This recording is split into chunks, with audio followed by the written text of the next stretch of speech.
എല്ലാവർക്കും പുതിയൊരു വീഡിയോയിലേക്ക് സ്വാഗതം. ഇത് ഞാൻ UK-യിൽ നിന്നിട്ട് മൊറോക്കോയിലേക്ക് പോയിട്ടുള്ള ഒരു ട്രിപ്പിൻ്റെ വീഡിയോ ആണ് ഷെയർ ചെയ്യുന്നത്. അപ്പോൾ ആർക്കെങ്കിലും ഉപകാരപ്പെടുകയാണെന്നുണ്ടെങ്കിൽ അങ്ങനെ ഓർത്തിട്ട് ചെയ്യുന്നൊരു വീഡിയോ ആണ് ഇത്. ഞാനങ്ങനെ ഒരു വ്ളോഗറൊന്നുമല്ല.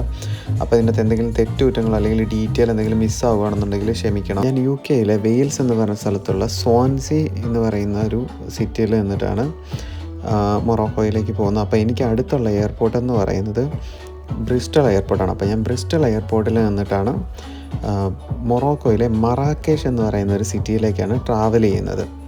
അപ്പോൾ വിസ നമുക്ക് മൊറോക്കോയിലേക്ക് ഇന്ത്യൻസിന് വിസ റിക്വയർഡാണ്. ബ്രിട്ടീഷ് ആയിട്ടുള്ള ആൾക്കാർക്ക് വിസ ഓൺ അറൈവലോ വിസ ഫ്രീ ആയിട്ടുള്ള കൺട്രി ആണെന്ന് തോന്നുന്നുണ്ട് മൊറോക്കോ.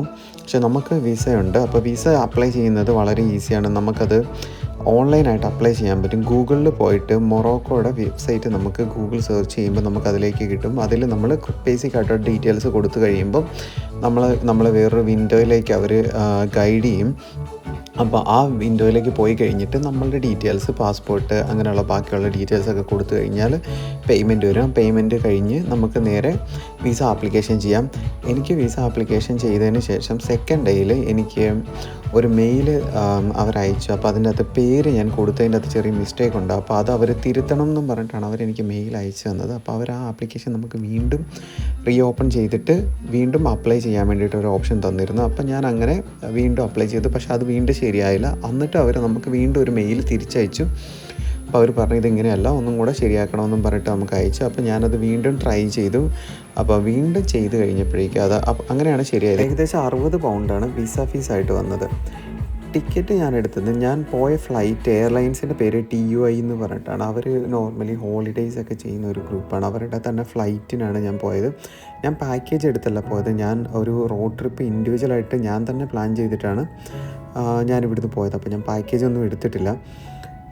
എനിക്ക് ഫ്ലൈറ്റിൻ്റെ കോസ്റ്റ് ഏകദേശം 138 പൗണ്ടാണ് അപ്പ് ആൻഡ് ഡൗൺ ആയത്. അങ്ങോട്ടേക്കും ഇങ്ങോട്ടേക്കും കൂടെ കൂട്ടിയിട്ട് 138 പൗണ്ട് ടോട്ടല്. അതുപോലെ ഇവരുടെ ഫ്ലൈറ്റ് ബ്രിസ്റ്റളിൽ നിന്നിട്ട് TUIൻ്റെ ഫ്ലൈറ്റ് എല്ലാ തിങ്കളാഴ്ചയും വെള്ളിയാഴ്ചയാണ് ഇവരുടെ ഫ്ലൈറ്റ് ബ്രിസ്റ്റളിൽ നിന്നിട്ട് മറാക്കേഷിലേക്കുള്ളത്. പിന്നെ നമ്മൾ അങ്ങോട്ടേക്ക് പോകുന്ന സമയത്തേക്ക് മൊറോക്കോയിൽ പോകുമ്പോൾ നമുക്ക് കുറച്ച് ഡോക്യുമെൻറ്റ്സ് നമുക്ക് നിർബന്ധമായിട്ട് വേണം. അത് ഒന്ന് നമുക്ക് ട്രാവൽ ഇൻഷുറൻസ് വേണം. പിന്നെ അതേപോലെ തന്നെ ഹോട്ടൽ ബുക്കിംഗ് വേണം. അത് നിർബന്ധമായിട്ട് ഹോട്ടൽ ബുക്കിംഗ് വേണം. നമുക്കൊരു ട്രാവൽ പ്ലാൻ വേണം. ട്രാവൽ പ്ലാൻ നമ്മൾ അവരോട് പറഞ്ഞാൽ മതി. നമുക്കത് പ്ലാനായിട്ട് കയ്യിൽ വെക്കേണ്ട കാര്യമൊന്നുമില്ല. പക്ഷേ ഹോട്ടൽ ബുക്കിംഗ് വേണം. അതേപോലെ തന്നെ അവർ പറയുന്നത് ഡോക്യുമെൻറ്റ്സിൻ്റെ അകത്ത് ബാങ്ക് ബാലൻസും അതുപോലെ തന്നെ നമ്മൾ കയ്യിൽ നമുക്ക് ലിവിങ്ങിനുള്ള പൈസയും വേണമെന്നാണ്. ഹോട്ടൽ ബുക്കിംഗ് ഞാൻ ക്യാൻസൽ ചെയ്യാവുന്ന ബുക്കിംഗാണ് ചെയ്തത്. അതുപോലെ തന്നെ കയ്യിലെ പൈസ ഞാനൊരു 100 പൗണ്ട് കയ്യിലെടുത്ത് ക്യാഷായിട്ട് കയ്യിൽ വെച്ചതേ ഉള്ളൂ. അല്ലാതെ അവിടുത്തെ കറൻസി ഞാൻ ഇവിടുന്ന് മാറുമൊന്നും ചെയ്തിട്ടില്ല. പിന്നെ എൻ്റെ കയ്യിലുണ്ടായിരുന്ന വൈസിൻ്റെ കാർഡാണ്. അപ്പോൾ വൈസിലേക്ക് നമുക്ക് നമ്മളുടെ ഏത് കറൻസിയാണോ ആ കറൻസിയിൽ നിന്നിട്ട് വൈസിലേക്ക് പൈസ അവരുടെ മൊറോക്കൻ ഇതിലേക്ക് ആഡ് ചെയ്യാൻ പറ്റും. അത് വെച്ചിട്ട് നമുക്ക് പേയ്മെൻറ്റ് ചെയ്യാൻ പറ്റും. അതുപോലെ തന്നെ വൈസിൻ്റെ കാർഡ് നമുക്ക് അവിടുത്തെ ATMs നമുക്ക് യൂസ് ചെയ്യാൻ പറ്റും. അപ്പോൾ നമുക്ക് വൈസിൽ നമ്മൾ എടുക്കുന്ന സമയത്തേക്ക് ട്രാൻസാക്ഷൻ ചാർജ് അധികം പോകില്ല. എത്രയാണോ കറക്റ്റ് മാർക്കറ്റ് റേറ്റ് അതിന് നമുക്ക് കിട്ടും. അപ്പോൾ അതാണ് ഞാൻ യൂസ് ചെയ്തത്. അത് ഓരോരുത്തരുടെ കൺവീനിയൻസ് പോലെ അവർക്ക് എന്താണോ കൺവീനിയൻ്റ് ആയിട്ടുള്ള അതുപോലെ യൂസ് ചെയ്യാം. മൊറോക്കോ യൂറോപ്പിൻ്റെ തൊട്ടടുത്ത് കിടക്കുന്ന ആഫ്രിക്കൻ കൺട്രി ആയതുകൊണ്ട് തന്നെ അതുവഴി ഒരുപാട് ഹ്യൂമൻ ട്രാഫിക്കിങ്ങും അതുപോലുള്ള കുറേ ഇഷ്യൂസ് ഉള്ളതുകൊണ്ട് ബോർഡറിൽ അതായത് എയർപോർട്ടിൽ ഇമിഗ്രേഷനിൽ നമ്മൾ നന്നായിട്ട് കുറേ കാര്യങ്ങളൊക്കെ ചോദിക്കുകയൊക്കെ ചെയ്യും. ഇമിഗ്രേഷൻ ടൈമിൽ എൻ്റെ പേരിൻ്റെ അകത്ത് ഒരു ചെറിയ സ്പെല്ലിങ്ങിൻ്റെ ഒരു പ്രശ്നം വന്നിട്ട് അവരെന്നെ ഒരു ഓഫീസിലേക്ക് വിട്ടിരുന്നു. അപ്പോൾ ആ ടൈമിൽ ഞാൻ അവിടെ കുറച്ച് പേര് നിൽക്കുന്നതാണ്. ഇതുപോലെ വിസയുടെ എന്തോ പ്രശ്നമായിട്ട് വന്ന് നിൽക്കുന്നതായിട്ടാണ് കണ്ടത്. ഞാൻ നേരത്തെ പറഞ്ഞ പോലെ തന്നെ റോഡ് ട്രിപ്പാണ് പ്ലാൻ ചെയ്തത്. അപ്പം ഞാൻ റെൻ്റ് കാർ എടുത്തിട്ടാണ് ഇപ്പോൾ റോഡ് ട്രിപ്പ് പ്ലാൻ ചെയ്തത്. ഇപ്പോൾ റെൻ്റ് കാർ നിങ്ങൾ ബുക്ക് ചെയ്യുന്ന ടൈമിൽ നിങ്ങളത് നല്ലപോലെ ശ്രദ്ധിക്കണം. എന്ന് വെച്ച് കഴിഞ്ഞാൽ ട്രസ്റ്റഡ് ആയിട്ടുള്ള ഏതെങ്കിലും ഒരു ഡീലറുടെ കയ്യിൽ നിന്നിട്ട് നിങ്ങൾ ആ കാറ് എടുക്കാൻ പാടുള്ളൂ. അത് ഓൺലൈനായിട്ടാണ് ഞാൻ ബുക്ക് ചെയ്തത്. ചീപ്പായിട്ടുള്ള ഒരുപാട് ഓപ്ഷൻസ് ഉണ്ടായിരുന്നു. പക്ഷേ ചീപ്പായിട്ടുള്ള ഓപ്ഷൻസിൽ ഞാൻ അവരുടെ റിവ്യൂ നോക്കുന്ന സമയത്ത് ഒരുപാട് സ്കാമിൻ്റെ കാര്യങ്ങൾ അവർ പറഞ്ഞിട്ടുണ്ട്. ഒരുപാട് യൂസേഴ്സ് പറഞ്ഞിട്ടുണ്ട്. അപ്പോൾ അതുകൊണ്ട് ഞാൻ അത്യാവശ്യം റിവ്യൂ നോക്കിയിട്ടാണ് ഞാനിത് എടുത്തത്. Booking.comൻ്റെ അവരുടെ തന്നെ rentalcars.com എന്ന് പറയുന്ന വെബ്സൈറ്റ് വഴിയാണ് ഞാൻ കാർ ബുക്ക് ചെയ്തത്. ഇൻഷുറൻസ് ഞാൻ എടുത്തിരുന്നത് ഇൻക്ലൂഡിങ് തെഫ്റ്റാണ് എടുത്തത്. കാരണം നമ്മൾ പല റിവ്യൂസ് നോക്കുമ്പോൾ നമുക്ക് പേടിയാവും.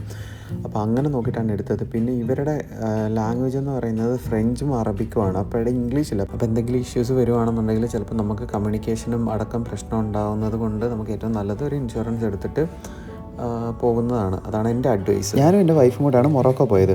എൻ്റെ വൈഫ് ഫ്രാൻസിൽ നിന്നിട്ട് നേരെ മറാക്കഷിലേക്ക് വരികയാണ് ചെയ്തത്. അപ്പോൾ ആൾ കറൻസി എക്സ്ചേഞ്ച് ചെയ്തൊക്കെ എയർപോർട്ടിനുള്ളിൽ തന്നെ നിന്നിട്ടാണ്. ഞാൻ ലോക്കൽ മാർക്കറ്റിൽ നിന്നാണ് എക്സ്ചേഞ്ച് ചെയ്തത്. അപ്പോൾ ലോക്കൽ മാർക്കറ്റിൽ എക്സ്ചേഞ്ച് ചെയ്ത സമയത്ത് എനിക്ക് റേറ്റ് അത്യാവശ്യം കിട്ടി. പക്ഷേ അവിടെ നിന്ന ആൾക്ക് നമ്മൾ ടിപ്പ് കൊടുക്കേണ്ടി വന്നു.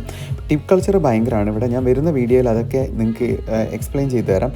ഇനി സിമ്മിനെ പറ്റി പറയുകയാണെന്നുണ്ടെങ്കിൽ നമ്മൾ സിമ്മ് വാങ്ങിയത് എയർപോർട്ടിനുള്ളിൽ തന്നെ നിന്നിട്ടാണ്. അപ്പോൾ നമ്മൾ എടുത്തത് മറോക്ക് ടെലികോം എന്ന് പറയുന്നൊരു കമ്പനിയുടെയാണ്. അവർ അത്യാവശ്യം നല്ല ഒരു പ്രൊവൈഡറാണ്. നമുക്ക് നമ്മൾ ഒരുപാട് 7 ദിവസം കൊണ്ട് നമ്മൾ ഒരുപാട് സ്ഥലങ്ങൾ കറങ്ങി. അപ്പോൾ ആ സ്ഥലങ്ങളിലെല്ലാം ഹില്ലി ഏരിയാസും പല റിമോട്ടായിട്ടുള്ള സ്ഥലങ്ങളിലൊക്കെ പോയി അവിടെയൊക്കെ ഫുൾ നമുക്ക് അത്യാവശ്യം നല്ല കവറേജ് തന്നെ കിട്ടിയിട്ടുണ്ട്. അവരുടെ 2 പ്ലാനുകളാണ് ഉണ്ടായിരുന്നത്. ഒന്ന് €20 30 GB, €30 അൺലിമിറ്റഡ്. നമ്മൾ 7 ദിവസം ആയതുകൊണ്ട് അൺലിമിറ്റഡ് ആണ് എടുത്തത്. നിങ്ങൾ കൂടുതൽ ദിവസം നിൽക്കുകയാണെങ്കിൽ അൺലിമിറ്റഡ് എടുക്കുന്നതായിരിക്കും നിങ്ങൾക്ക് നല്ലത്. അഡീഷണലായിട്ട് കുറച്ചും കൂടി ഇൻഫർമേഷൻസ് ഉണ്ട്. അത് ഡീറ്റെയിൽ ആയിട്ട് അടുത്ത വീഡിയോയിൽ പറഞ്ഞു തരാം. അപ്പോൾ അതിനകത്ത് മെയിനായിട്ട് ഒരു കാര്യം എന്ന് വെച്ച് കഴിഞ്ഞാൽ ഇതൊരു ടൂറിസം ബേസ് ചെയ്തിരിക്കുന്ന കൺട്രി ആയതുകൊണ്ട് തന്നെ ടിപ്പ് കൾച്ചർ ഭയങ്കരമാണ്. എല്ലാവരും തന്നെ ടിപ്പ് അവർ എക്സ്പെക്റ്റ് ചെയ്യും. അതുപോലെ തന്നെ ചില ആൾക്കാർ ചോദിച്ചു വാങ്ങും. ലാംഗ്വേജ് എന്ന് പറയുന്നത് ഫ്രഞ്ചും അറബിക്കുമാണ് മെയിനായിട്ടുള്ളത്. ഇംഗ്ലീഷ് അറിയാവുന്നവർ വളരെ കുറവാണ്. ഹോട്ടൽ ബുക്കിംഗ് ചെയ്യുമ്പോൾ മാക്സിമം നിങ്ങൾ ഓൺലൈനായിട്ട് ചെയ്യുക. എവിടെയെങ്കിലും ഫുഡ് കഴിക്കാൻ വേണ്ടി പോകുന്ന സമയത്തേക്ക് മാക്സിമം ആ ഹോട്ടലിൻ്റെ റേറ്റിംഗ് നോക്കിയതിന് ശേഷം മാത്രം കഴിക്കുക. ഫുഡ് പോയ്സണുള്ള ചാൻസ് വളരെ കൂടുതലാണ്. പിന്നെ കുടിക്കുന്ന വെള്ളം മാക്സിമം നിങ്ങൾ അത് പുറത്തുനിന്നിട്ട് വാങ്ങിയിട്ട് തന്നെ ഉപയോഗിക്കാൻ വേണ്ടിയിട്ട് നോക്കുക. പിന്നെ അവർക്ക് ഇന്ത്യൻസിനെ ഭയങ്കര ഇഷ്ടമാണ്. എവിടെ പോയി കഴിഞ്ഞാലും ഷാരൂഖ് ഖാൻ, അമിതാഭ് ബച്ചൻ അങ്ങനെ പറഞ്ഞിട്ട്. ഇതാണ് ഞാൻ കാർ റെൻ്റ് എടുത്ത കമ്പനിയുടെ ഓഫീസ്. ഇത് മറാക്കഷ് എയർപോർട്ടിൻ്റെ തൊട്ടടുത്ത് തന്നെയാണ്. ഒരു 5 മിനിറ്റ് അവിടെ നിന്നിട്ട് നടക്കാൻ മാത്രമേ ഉള്ളൂ. അപ്പോൾ ഇവർ നമ്മളെ എയർപോർട്ടിൽ നിന്നിട്ട് പിക്ക് ചെയ്തിട്ട് ഇവിടെ കൊണ്ടുവരാണ് ചെയ്യുന്നത്. ഇത് ഞാൻ പോരാൻ നേരം എടുത്ത വീഡിയോ ആണ്. ആ പിക്ക് ചെയ്യുന്നതിന് ഇവർക്ക് കുറച്ച് ഡിലേ വന്നു. അതൊഴിച്ചിട്ട് ബാക്കി ഇവരുടെ സർവീസൊക്കെ അടിപൊളിയാണ്. നമുക്ക് കാറിന് എന്തെങ്കിലും ഒരു പ്രശ്നം ഉണ്ടെന്നുണ്ടെങ്കിൽ ഇവരുടെ എല്ലാ മേജർ സിറ്റീസിലും, മൊറോക്കോയിലുള്ള മേജർ സിറ്റീസിലും ഇവരുടെ ഓഫീസുണ്ട്. അപ്പോൾ നമുക്ക് കാർ അവിടെ വേണമെങ്കിൽ സ്വാപ്പ് ചെയ്യാൻ പറ്റും. പിന്നെ എന്തെങ്കിലും ഇഷ്യൂസ് ഉണ്ടെങ്കിൽ നമുക്ക് അവർ കാറ് മാറ്റി തരും. അങ്ങനെയൊക്കെ കുറേ ഓപ്ഷൻസ് ഉണ്ട്. ഞാൻ ബുക്ക് ചെയ്ത സമയത്തേക്ക് അവർ പറഞ്ഞത് ഹ്യുണ്ടായിയുടെ വേർണയാണ്. പക്ഷേ അവർ അതിൽ പറഞ്ഞിരുന്നു ചിലപ്പോൾ അതായിരിക്കും, അല്ല അതേപോലത്തെ ഏതെങ്കിലും സിമിലർ കാറായിരിക്കാം എന്നാണ് പറഞ്ഞത്. അപ്പം ഞാൻ ഇത്രയും ദൂരം പോകുന്നത് കൊണ്ട് ഒരു സെഡാൻ നോക്കിയിട്ട് അങ്ങനെ എടുത്താണ്. ഇതിന് ഏകദേശം £160 ഇൻഷുറൻസും റെൻറ്റും കൂടെ വന്നിരിക്കുന്നത്. ഹാഷ് ബാക്ക് ആണെന്നുണ്ടെങ്കിൽ റെൻറ്റും അതുപോലെ തന്നെ ഇൻഷുറൻസിലും മാറ്റം ഉണ്ടാവും.